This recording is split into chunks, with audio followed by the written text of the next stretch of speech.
ನಾನು ನಗ್ಬೋದೇನೋ, ಇಷ್ಟೊತ್ತು ಕಾಯಲಿಲ್ವಾ ಈ ದಿನಕ್ಕೋಸ್ಕರ. ಇಲ್ಲಿ ಎಲ್ಲರಿಗೂ ಎಲ್ಲರದ್ದು ಗುರ್ತಂಟ ಅಂತ, ನನ್ನನ್ನೊಬ್ಬನನ್ನು ಬಿಟ್ಟು ಯಾರು ಸಹ ನನ್ನ ಹತ್ರ ಮಾತಾಡ್ತಾನೆ ಇರಲಿಲ್ಲ.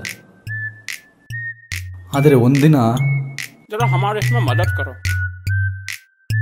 इसको ऐसे पकड़ो और ऐसे चलो. ಆಯ್ತು ಆಯ್ತು. ಅವತ್ತಿನಿಂದ ನನ್ನ ದಿನಚರ್ಯೆ ಬದಲಾಗೋಯ್ತು.